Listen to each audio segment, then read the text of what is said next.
దేవునికి మహిమ కలుగును గాక. క్రీస్తునందు ప్రియమైనటువంటి దేవుని బిడ్డగా మరొకసారి వాక్య పరిచయం చేయడానికి కృప చూపినటువంటి దేవాది దేవునికి ప్రత్యేకమైనటువంటి వందనాలు. వీక్షిస్తున్నటువంటి మీకు నా హృదయపూర్వకమైనటువంటి వందనాలు తెలియజేస్తున్నాను.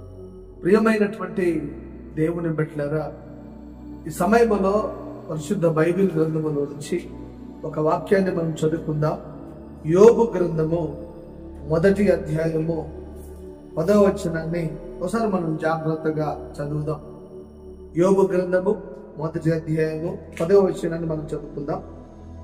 నీవు అతనికిని అతని ఇంటి వారందరికిని అతనికి కలిగిన సమస్తమునకు చుట్టూ కంచె వేసితివి గదా.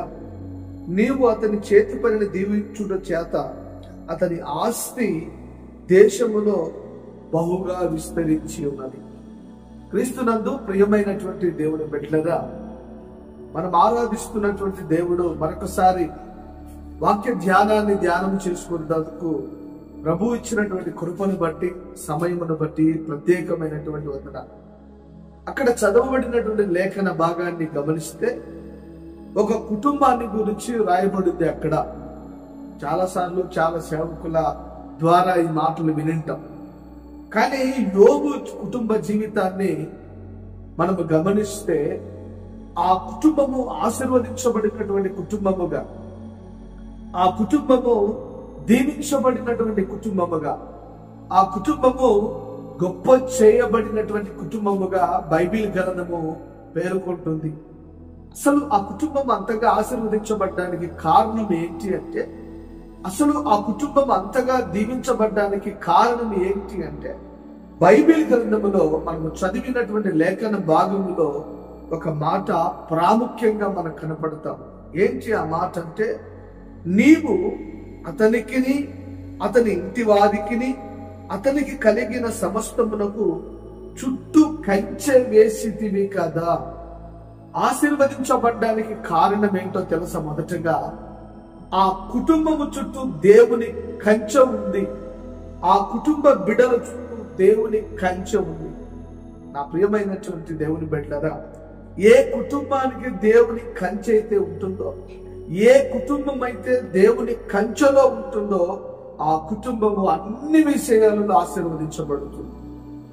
ఈ వాక్యము వెలుచున్నటువంటి ప్రియ దేవుని కుమారుడా, ప్రియ దేవుని కుమార్తె, ప్రియ దేవుని కుటుంబమా, నీ కుటుంబము చుట్టూ అగ్ని కంచె ప్రాకారము నువ్వు అడిగావా దేవుణ్ణి వేయమని? నీ కుటుంబం చుట్టూ, దేవా నీ కంచె నా కుటుంబానికి కావాలి నాయనా, నా బిడలకు నీ కంచె కావాలి నాయనా, నా భర్తకు నీ కంచె కావాలి నాయనా, నా భార్యకు నీ కంచె కావాలి నాయనా అని నువ్వు ఎప్పుడైనా అడిగావా? ప్రియమైనటువంటి దేవుని బిడ్డ, నిజంగా బైబిల్ గ్రంథములో ఈ కుటుంబముల గురించి తెలియనటువంటి వారు ఎవ్వరూ లేరు.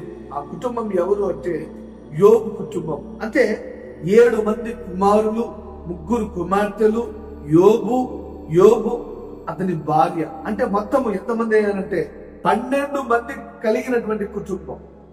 ఆ 12 మంది కలిగినటువంటి కుటుంబానికే కాదండి, అక్కడ రాయబడినటువంటి మాట ఏంటంటే, నీవు అతనికిని అతని ఇంటి వారందరికీ అతనికి కలిగిన సమస్తానికి. నిజంగా ఎంత గొప్ప దేవుడండి మనం ఆరాధిస్తున్న దేవుడు, ఎంత అద్భుతాలు చేసే దేవుడండి మనం ఆరాధిస్తున్న దేవుడు. మనకే కాదు, మన కుటుంబానికే కాదు, మనకు ఏదైతే కలిగి ఉంటారో, ఏదైతే దేవుడు అనుగ్రహించాడో దానికి కంచె వేయగలిగినటువంటి దేవుడు. నిజంగా ఆయన కంచెలో మనం ఉంటే, అందుకే ప్రియమైనటువంటి దేవుని బిడ్డలారా, దేవుని కంచెలో మనం ఉండగలిగినటువంటి వారిగా, దేవుని కంచెలో అంటే ప్రాముఖ్యంగా అక్కడ రాయబడినటువంటి మాట, కంచె అంటే ఆయన తోడు అని అర్థం, కంచె అంటే ఆయన కాపుదల అని అర్థం. ప్రియమైనటువంటి దేవుని బిడ్డ, ఏ వ్యక్తికైతే దేవుని తోడు ఉంటుందో, ఏ కుటుంబానికైతే దేవుని కాపుదల ఉంటుందో, ఆ కుటుంబం ఆశీర్వదించబడుతుంది. నీ ప్రార్థన ఆశీర్వాదం కోసం ఉండకూడదు, నీ ప్రార్థన దీవెన కోసం ఉండకూడదు, నీ ప్రార్థన ఇంకొక దాని కోసం ఉండకూడదు. నీ ప్రార్థన దేవుని కోసము. నువ్వు దేనికోసం ప్రార్థన చెయ్యాలి అంటే, దేవా నా కుటుంబాన్ని కాపాడండి నాయన, నా కుటుంబము చుట్టూ నీ అగ్ని కంచె ప్రాకారము తోడుగా ఉంచండి నాయన అని నువ్వు ఎప్పుడైతే ప్రార్థన చేయగలిగినటువంటి వాడిగా, ప్రార్థన చేయగలిగినటువంటి దానవుగా, ప్రార్థన చేసే కుటుంబముగా ఉంటే నిజంగా దేవుని ఆశీర్వాదాలు నీ వెంట ఉంటాయి. నిజంగా ఈరోజు ప్రత్యేకించి దేవుని తోడు మనకు తోడుగా ఉంటే ఏమవుతుందంటే, అందుకే దావీదు ఏమంటాడు తెలుసా, తన రచనలో ఎక్కడ ఉందంటే 2 సమూయేలు గ్రంథం 5వ అధ్యాయం 10వ వచనంలో ఏముందంటే, దావీదుని గురించి ఒక మాట రాయబడి ఉంటుంది. ఏమని ఉంటుందంటే, దావీదు అంతకంతకు వర్ధిల్లెను. నిజంగా దావీదు అన్ని విషయాలలో ఆశీర్వదించబడ్డాడు. దావీదు అన్ని విషయాల్లో దీవించబడుతున్నాడు. దావీదు అన్ని విషయాల్లో గొప్ప చేయడం మొదలు పెట్టాడు. కారణం ఏంటో తెలుసా? పక్కన ఒక మాట రాయబడి ఉంటుంది. ఏంటి తెలుసా? దావీదు అంతకంతకు వర్ధిల్లెను, సైన్యములకు అధిపతియగు యెహోవా అతనికి తోడుగా ఉండెను. హల్లెలూయా. నిజంగా ప్రియమైనటువంటి దేవుని బిడ్డ, నువ్వు ప్రార్థన ఏమని చేస్తున్నావు? దేవుని సన్నిధిలో ఏమని విజ్ఞాపన చేస్తున్నావు? దేవుని సన్నిధిలో నువ్వు ఏమని మొరపెడుతున్నావు? నీ పనిలో దేవుని తోడు కోసం ప్రార్థన చేయి. నీ వ్యాపారములో దేవుని తోడు కోసం ప్రార్థన చేయి. నీ కుటుంబములో దేవుని కొరకు ప్రార్థన చేయి.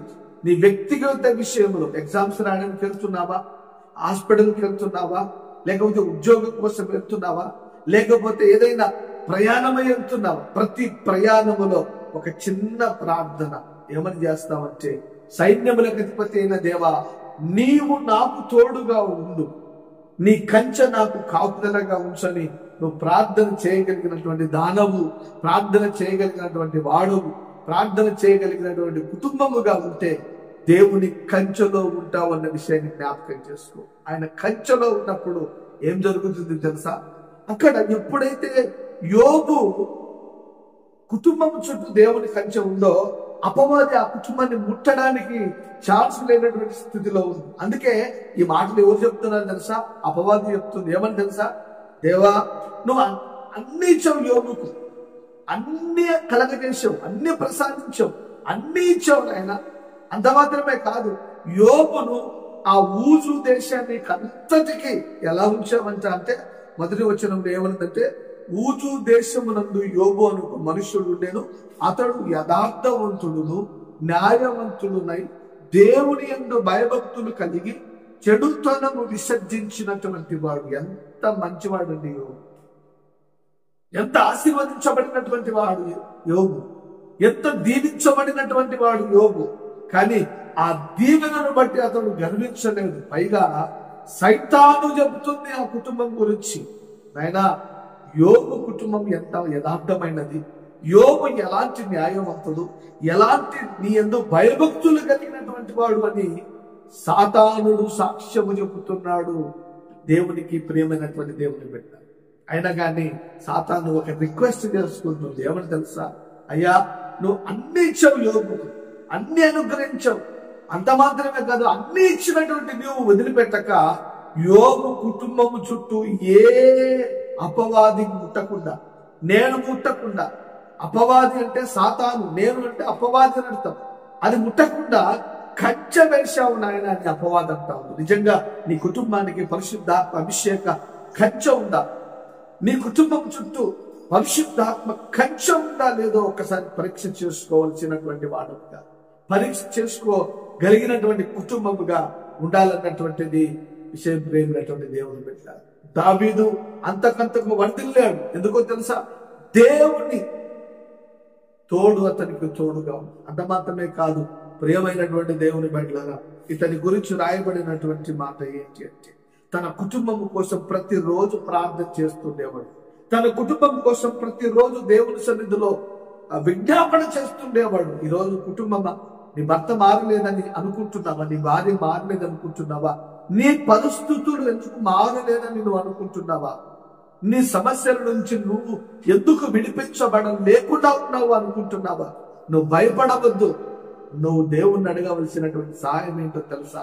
దేవా, నీ కంచె నా కుటుంబము చుట్టూ ఉంచాలి నాయన, నీ కంచె నా కుటుంబ సభ్యుల చుట్టూ ఉంచాలి నాయన అని నువ్వు యథార్థంగా దేవుని సన్నిధిలో ప్రార్థన చేస్తే ఆయన కంచెలో నేను ఉంచుకుంటాను. ఆయన కంచెలో ఉంటే ఏమైతుంది? రాయబడినటువంటి మాట చదువుదాం. మొదటి రాజుల గ్రంథము 8వ అధ్యాయము 57వ వచనం చదువుదాం. మొదటి రాజుల గ్రంథము 8వ అధ్యాయము 57వ వచనం ఏమనుంది? కాబట్టి మన దేవుడైన యెహోవా మనలను వదలకను విడవకను మన పితరులకు తోడుగా ఉన్నట్లు మనకును తోడుగా ఉంది. దేవునికి స్తోత్రం. హల్లెలూయా. ఎంత గొప్ప దేవుడు అండి మన దేవుడు. ఎంత ప్రేమ కలిగినటువంటి దేవుడు, ఎంత అద్భుతాలు చేసే దేవుడు అండి మన దేవుడు. అక్కడ ఏమనిందంటే, మన దేవుడైన యెహోవా మనలను వదలక వదలక వదలక వదలక విడిచిపెట్టే దేవుడు కాదు మనం ఆరాధిస్తున్న దేవుడు. వదిలిపెట్టే దేవుడు కాదు మనం ఆరాధిస్తున్న దేవుడు.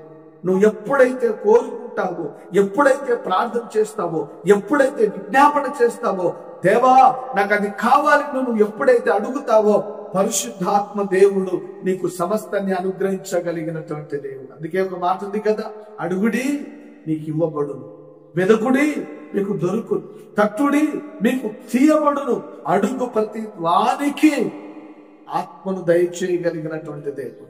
ఆ పరిశుద్ధాత్మ దేవుడు నీకు, నీ కుటుంబానికి తోడుగా ఉంటే నీ జీవితంలో అద్భుతాలను చూస్తావు, ఆశ్చర్య కార్యాలను చూస్తావు. అందుకే అక్కడ ఆయన గురించి రాయబడినటువంటి మాట ఏమనింది? కాబట్టి మన దేవుడైన యెహోవా మనలను వదలక విడువకను మన పితరులకు తోడుగా ఉన్నట్లు మనకు. ఎంత గొప్ప దేవుడు మన దేవుడు. ఈరోజు నీ జీవితంలో ఒక నూతన కార్యాన్ని చూడాలి అంటే ఆయన తోడు కావాలి.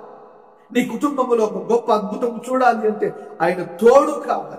నీ వ్యక్తిగత విషయాల్లో నువ్వు కోరుకున్నటువంటి ప్రతిదీ నెరవేర్చబడాలి అంటే ఆయన తోడు నీకు ప్రాముఖ్యత.